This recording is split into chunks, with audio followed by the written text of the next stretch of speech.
Hi, this is Rick, Vintage Oddball Cards. Hope everyone's doing well out there. Well, I have a card to show you and a little story behind it, and also some fantastic photos I picked up. For every photo I'm going to show you was under $75, I believe. So, with the photos, I'm trying to tell myself there's millions of photos out there, pre-war, vintage photos, and you can spend your whole hobby money just on photos alone. But man, I can't turn down some of these prices that I picked these photos up. But anyway, let's start with the card. A couple months ago, I always check eBay in the evenings. My wife's asleep. I'm on the West Coast, so West Coast time, it's probably around 10 o'clock or so. And each evening I go on for a few minutes and check eBay. Well, all of a sudden I see this card pop up. It just came up on eBay. Buy it now. And what it is this Home Run Baker T205 here. And I saw this card and I said, geez, man, 120 bucks. It's a 2. It's a Hassan back, which is pretty scarce. Well, I don't know, scarce, tougher to find. Probably only about 12% of the T205 backs are the Hassan 30 backs. And I said, geez, man, I couldn't buy this thing fast enough. Well, I should have checked a few things before I bought it. Look at this right here. The paper is torn here. It's folded over. Now that's obvious. I should be able to see that, right? But I was so mesmerized. A tougher back, Home Run Baker. I collect Home Run Baker. It's a 2. I got to pull the trigger right now before someone else, because it just posted online. Then, so it was a ComC card. Now, they weren't trying to trick me or anything. I should have noticed it, but their advertisement is right here on the card, the ComC. So I think I probably just, okay, ComC. I know the borders here are all chipped up, but it's a 2. Home Run Baker. You can't get a Home Run Baker in a 2 for 120 bucks. You're probably talking 250, 275 for this card. So I jumped on it. And once I purchased it, and I really didn't think too much of it. I mean, it's 120 bucks. It's a lot of money, but I waited to get the card. I didn't really pay. But when I got the card, I said, what the heck is this? How is this a friggin' 2 here? Is beyond me. Now, besides that, there's a lot of creasing up here. It's really bad here. Now, it's a 1. It's definitely a 1, which is fine. And I probably would have paid for this if I would have known, probably under $100. So I didn't get totally ripped off, but it's just crazy to think this would be a PSA 2. Maybe I should get the card doctors out there to fix it right here, fold it over so I can trick someone, fix the corners here, paint them in, the gold borders. And no, I'm just kidding. Of course I am, because I'm against most, leave the card alone. Just leave the card alone. So that's my Home Run Baker story. Take a second look. If it's too good to be true, take a second look. So Home Run Baker. Now some sweet photos I got. You don't see Walter Johnson in a Cleveland uniform too often, but I have one here.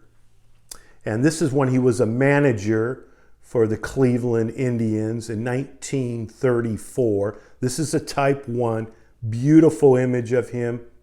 And on the back here, you're going to see the paper advertisement, or the newspaper article here. Him standing in the dugout, and you'll see stamped here, May 3rd, 1934. So this was, I'm God, I should have looked at the pricing, but it was like 50 bucks maybe for this. Now this one here, eventually I'm going to send it to my friend Don, and you can imagine who I'm going to show you here. But this is of Stan the Man here, and this was a Rawlings glove, 1959. This was an advertising photo. Below here, you would see the Rawlings and talking about the glove and so forth. But I thought it was really cool, and it was really inexpensive. 6-finger glove, and the glove was meant to be for outfielders and infielders. Kind of a combo glove, but just kind of interesting that it's a 6-finger glove. Ozzie Smith also used this glove. So that's Stan the Man. This one here, I have some Lou Gehrig photos, but again, it was, I don't know, it was like 30 bucks or something for this. This would be a Type 2 from the original negative, developed in the 60s here. I believe this was 1936. I believe spring training in St. Petersburg, Florida here. But a beautiful image of him. No writing on the back, but look at that for a Type 2, so I just had to pick it up. Here is a Rube Marquardt, 1912 photo of him. This is like a 3x5 here. And on the back here, you'll see it says September 30th, 1912. Of course, Rube, Hall of Fame pitcher for my Giants, pitched with Christy Mathewson. Just a beautiful image of him. I like the smaller ones like this, the 3x5 photos. All right, this gentleman here has an interesting story. Ray Chapman. And this would be a Type 1 photo of Ray. And it's 1920 Cleveland Indians World Series pitcher. Now, why Ray Chapman? Well, Ray Chapman has an interesting story. He roomed in 1919 with the Babe, which is kind of scary because Ray liked to party too, just like the Babe. And he was let go by Boston halfway through the season and was picked up by Cleveland. And in August of 1919, he was struck by lightning on the mound.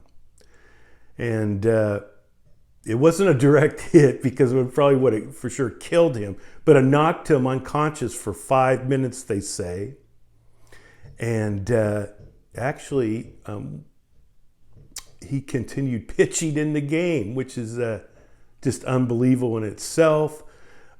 Tris Speaker was the manager at the time of the Cleveland team, and he had a rule with Ray here that whenever he pitched that day, that night, he could get as drunk as he wanted to. He did not have to come back the next day to the team, but he better be sober when it was next time to pitch. Fantastic player, his ERA was low threes, but just a crazy story that he was hit by lightning and continued to pitch. And lastly here, I have a photo. This is a Type 1 photo. Again, this was under 50 bucks here.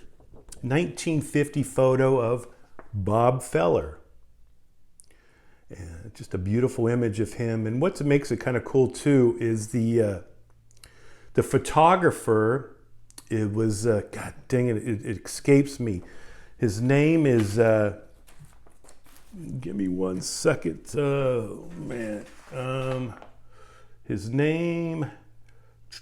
William C. Green was the photographer. Sorry about that. And he actually had, I don't know if he still has a plaque on the new Yankee Stadium, but he has a plaque. There was a plaque of him on the old Yankee Stadium. He was a famous New York sports photographer. But just a beautiful image of Bob Feller. So, hey, looking forward to the National. If you haven't seen it, check out Dave Blue Jacket 66's last video. In honor of him and his card, I'm wearing the Joe Jackson t-shirt. Hey, thanks for watching. This is Rick, Vintage Oddball Cards. Bye.